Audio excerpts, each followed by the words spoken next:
Un retable du Moyen-Âge? Non, un montage photographique du français Pierre Dubreuil, intitulé « Mise au tombeau du Christ, triptyque ». L'œuvre date de 1900. De la fin du XIXe siècle jusqu'à la Première Guerre mondiale, les plus grands photographes d'Europe et d'Amérique cherchent ainsi à rivaliser avec la peinture, toute la peinture.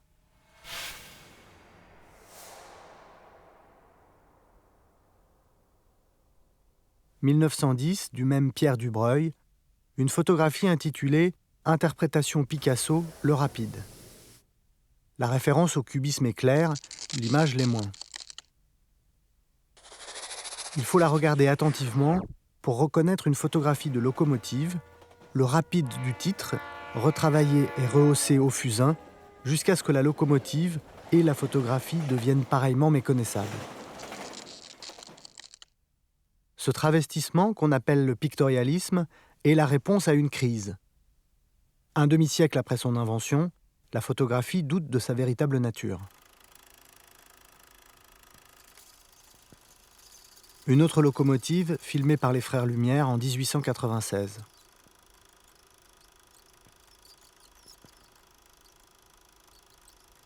Paradoxalement, la crise de la photographie survient au moment même où l'industrie photographique est en plein essor.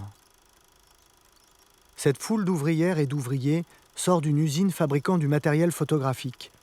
Et l'invention même du cinéma témoigne des énormes progrès techniques accomplis, en même temps qu'elle semble certifier la nature essentiellement documentaire de l'image argentique.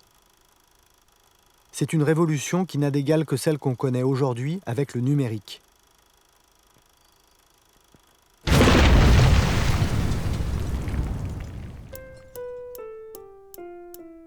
L'industrie propose des objectifs de plus en plus précis,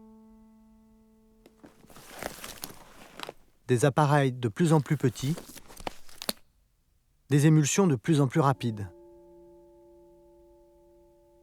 Le tirage se fait encore par contact direct du négatif et du positif enfermés dans un châssis de bois, mais le papier est désormais si sensible qu'on peut l'exposer à la lumière d'une simple lampe à gaz. Ne soyez pas un fossile, utilisez une optique moderne pour des résultats à la pointe du progrès, dit cette publicité. Le pictorialisme, c'est d'abord un refus de cette injonction. Quand Edward Steichen publie son autoportrait dans Camera Work, la principale revue pictorialiste, il ne se représente pas en homme moderne, mais en peintre de l'ancien temps, de l'ancien régime, aurait-on envie de dire.